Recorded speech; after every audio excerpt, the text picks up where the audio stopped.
Welcome to CoreLogic's housing market update for December 2021. Housing values continued to rise last month, but conditions are diversifying as stock levels rise and affordability pressures mount. Australian housing values were 1.3% higher in November, marking the 14th consecutive month where CoreLogic's National Home Value Index recorded positive value growth. The November update takes national housing values 22.2% higher over the past 12 months, adding approximately $126,700 to the median value of an Australian home. Although values are continuing to rise, the November result was the softest outcome since January, when values rose 0.9%. Since a cyclical peak in the rate of growth back in March, when housing values rose at 2.8%, there's been a notable trend towards milder price growth. Virtually every factor that's driven housing values higher has lost some potency over recent months. Fixed mortgage rates are rising, higher listings are taking some urgency away from buyers, affordability's become more of a substantial barrier to entry, and credit is less available. Brisbane and Adelaide are the only capital cities yet to experience a slowdown, with the monthly rate of growth reaching a new cyclical high across both cities in November. Brisbane home values were up 2.9% in November, while Adelaide values were up 2.5%. In dollar terms, that equates to a monthly rise of approximately $18,500 and $13,500 respectively, based on median values. Relative to the larger cities, housing affordability is less pressing. There have been fewer disruptions from COVID lockdowns, and a positive rate of interstate migration is fueling housing demand. On the other hand, Sydney and Melbourne have seen demand more heavily impacted by affordability pressures and negative migration from both interstate and an overseas perspective. Different supply dynamics are also creating divergent trends across Australia's capital cities. In the 4-week period to November 28th, total advertised stock levels across Adelaide were 32% lower than the 5-year average and 34% lower across Brisbane. Across Sydney and Melbourne, however, stock levels have become far more normalised in recent weeks, with Sydney's total listing numbers sitting 3% below the 5-year average, while stock levels across Melbourne are 8% above the 5-year average. As listings rise, we're also seeing a subtle softening in vendor metrics, such as the median number of days it takes to sell a property and auction clearance rates. Capital city homes are showing a median time on market of 25 days, up compared with the recent low of just 21 days in May.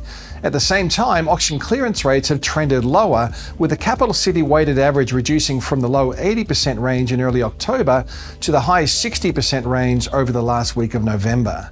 The rise in listings and the softening of key vendor metrics implies the housing market may be moving through a peak in selling conditions. However, it will be important to see if this trend towards higher listings continues after the festive season. Another trend that's evolving is that houses are no longer outperforming units as substantially as they were earlier this year. Houses continue to record a higher growth rate than units. However, the quarterly rate of growth is now the narrowest it's been since October last year, with 1.6 percentage points between the two broad housing types.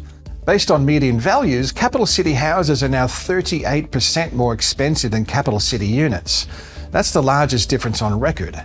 In dollar value terms, a capital city house is averaging approximately $240,000 more than a capital city unit.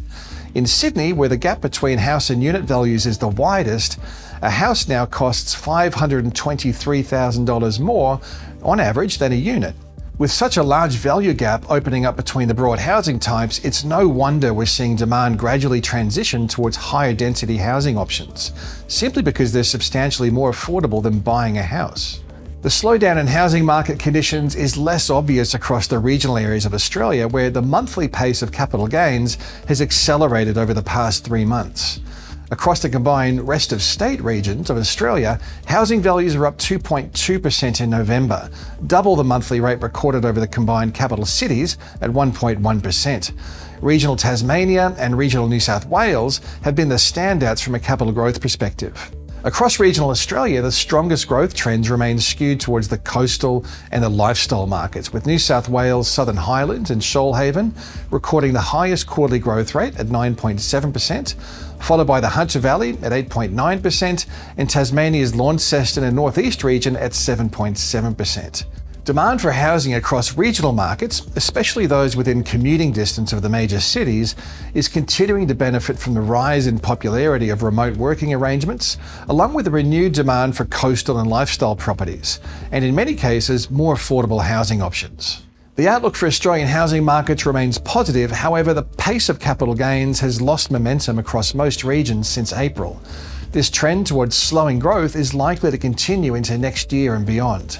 Most of the factors that have been pushing housing prices higher have either diminished or now expired. Advertised inventory remains low, but it's now rising across most regions. A further increase in available supply should help to take more heat out of the market as buyers have more choice and less urgency. Vendors may need to adjust their pricing expectations if homes take longer to sell. Fixed-term mortgage rates are rising, which could also act as a disincentive for some buyers. Although fixed rates are rising, variable mortgage rates are less inclined to rise until the cash rate lifts, which is still expected to be more than a year away. Low mortgage rates will continue to support housing demand, but probably not to the same extent as seen through 2021. Housing affordability is becoming more challenging from month to month. The latest housing affordability metrics show the ratio of housing values to household incomes reached a new record high in June, as did the number of years it takes to save a deposit. With higher barriers to entry, especially for new home buyers who don't have the benefit of accrued equity behind them, it's likely housing demand will be progressively impacted as fewer households can afford to buy. A natural consequence of worsening affordability could see demand increase for more affordable, higher density housing options such as townhomes and units. Tighter credit policies could also work to slow housing activity. APRA has already lifted the serviceability buffer for new lending by 50 basis points.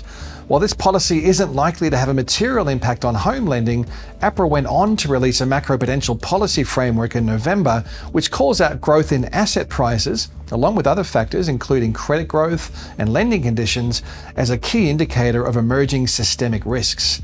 The potential for tighter credit policies in the future remains a downside risk for housing. Although the housing headwinds are building, a variety of tailwinds should continue to support an upwards trajectory for home values in the short term.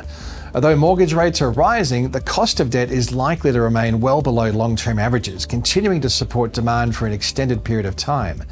Additionally, as more Australians are vaccinated, disruptions from COVID should become less frequent and shorter in duration, although the latest Omicron variant presents some additional risk. Open international borders, despite the recently announced delay, are also a net positive for housing markets. Although the most immediate impact from resumed overseas migration will be seen in rental demand, while an uplift in purchasing a home from permanent migrants is likely to be more gradual. As we approach the festive season, we can expect the housing market to move into a period of semi-hibernation, picking up again towards late January. With a somewhat quieter few weeks ahead, I'd like to take the opportunity to wish you all a very merry festive season and a prosperous new year. See you in 2022.